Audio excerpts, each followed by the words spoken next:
What is the Phillies' strength? I think it's fairly obvious. I think it's the starting pitching. There's no question about it.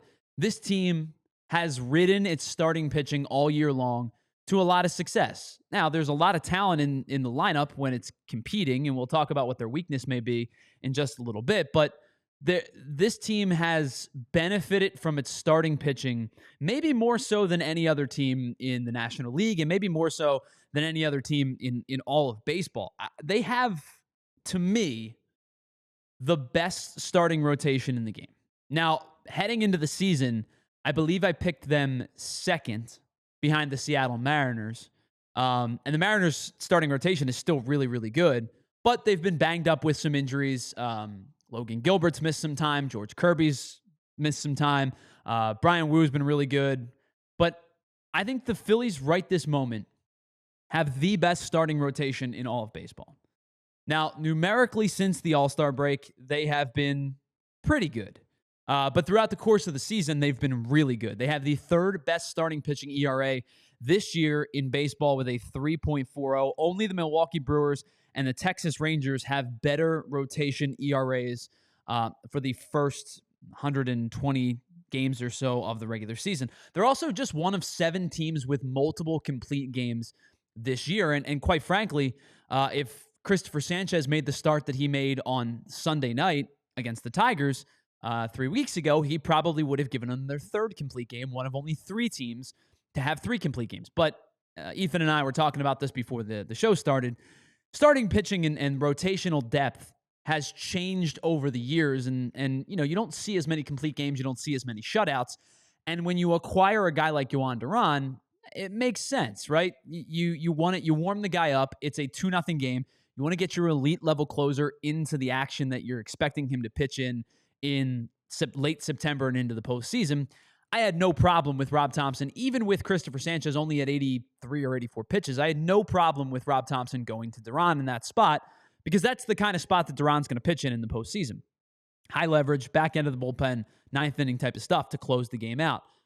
But, I mean, I think throughout most of baseball now, you just really don't have a lot of innings pitched with the collective starting rotation for any one team. And in fact, the Phillies so far this year have thrown the most innings out of their starting rotation in all of baseball. They have 653 innings pitched out of their starting rotation. And yes, that includes a lot of late innings pitched by Zack Wheeler, a lot of late innings pitched by Cristopher Sanchez, good innings pitched by Ranger Suarez.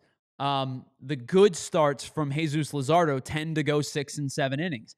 But it also includes 3 and 4 innings from Mick Abel. It includes Taijuan Walker being kind of a swing guy between the bullpen and the rotation when he's not fully stretched out, him going 4 innings or 4 2/3 or getting into the 5th.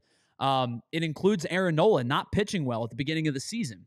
So the Phillies starting rotation, especially with those top 3 guys or top 4 guys really with Wheeler and the 3 lefties, have thrown a lot of innings this season. And not only have they thrown the most innings in baseball out of the starting rotation, it's not even particularly close. The Seattle Mariners, who I brought up earlier, are second. They're at 635 2/3 innings. So let's do the quick math real quick. The Phillies starting rotation has almost 18 innings pitched more than the Seattle Mariners this year, who are in second. That's 2 full games worth of innings between number 1 and number 2. And it doesn't seem like a lot over 162, but you think about it in an individual start, it might be a third of an inning. It might be an inning here. It might be 2 there. And then the Mariners starter goes 8 and your starter goes 5 and you lose 3, right? So it balances itself out throughout the season. The Phillies starting depth, even with the back end of it being tested, with Nola being injured and Taijuan Walker bouncing back and forth and pitching relatively well. I mean, we talked about him on Wednesday. Give him a lot of credit for the way that he's pitched to a 3.53 ERA. Give him a lot of credit for what he's done. I mean, you're talking about Mick Abel not giving you a lot of length in his starts, especially later in his Phillies tenure. You talk about Taijuan Walker bouncing around. You talk about Aaron Nola struggling at times this season. They are far and away the innings leaders out of the starting rotation. And despite the fact that they've thrown the most innings this season out of as a rotation, they have 7 teams ahead of them that have given up more hits in their rotations, respectively. They have also, as a unit, issued the 5th fewest walks this year so far. I mean, this starting rotation has been elite, and it's been the buoy for this team for most of the year because of the offensive inconsistencies that we've seen throughout the season. The Phillies so far this year have 653 innings pitched as a starting rotation. They have 693 strikeouts. They are well above a strikeout per inning pitched as a collective unit. And again, much like the innings pitched, they are blowing away the competition. The Astros are second with 645. The Phillies have 48 more strikeouts as a starting rotation than the next closest team in the Houston Astros, who, by the way, get a ton of strikeouts from Hunter Brown, get a ton of strikeouts from Framber Valdez. It's been, I think the Astros are a really good baseball team. I would not be stunned if we're sitting here 2 months from now talking about the Astros making a postseason run and getting deep into the postseason. But the Phillies' rotation, strikeout-wise, has been that much better than the Astros, who are second. The Phillies also have the second best whip in all of rotations at 1.18. Only Texas is better. It's going to be a really good pitching matchup weekend for the Phillies and the Rangers. The Phillies are going to see Jacob deGrom. They miss Nate Eovaldi, which is unfortunate. For like a baseball lover standpoint, they miss Nate Eovaldi, but they are going to get deGrom. They get Merrill Kelly tonight, who they acquired at the trade deadline. The Phillies are very familiar with Kelly from the 2023 NLCS. And Patrick Corbin, who's had a very good year. I have buried Patrick Corbin on this show before. Patrick Corbin's had a nice year so far. A 3.6 ERA or something like that. For a guy who was legitimately one of the worst starters in baseball over the last 2 seasons, he's had a really nice bounce-back year. But to wrap up this conversation about the Phillies' strength, which is clearly the starting rotation, the Phillies' individual ERAs so far this year. Cristopher Sanchez, a 2.40 ERA. That's 5th best amongst qualified starters in all of baseball. The only starters that have better ERAs than Cristopher Sanchez this year, Tarek Skubal, Garrett Crochet, Paul Skeens, Matthew Boyd. That's it. They're the only 4 qualified starters with better ERAs than Cristopher Sanchez's 2.40.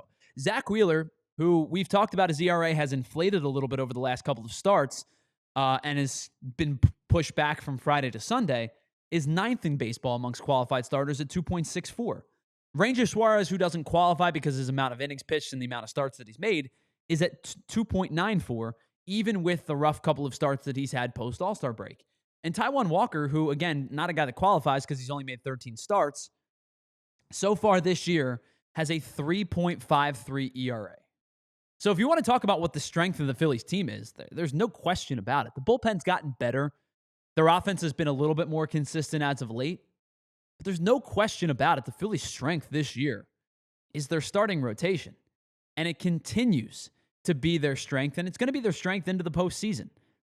And if you told me, again, that's why I keep saying, if you told me the Phillies were going to go and make a World Series run, I would believe it would be on the strength of their rotation and on their pitching staff in general with the high leverage guys in the back end of the bullpen. But I think it would be on the strength of their starting rotation, headlined by Zack Wheeler, Cristopher Sanchez, and Ranger Suarez. It's that good.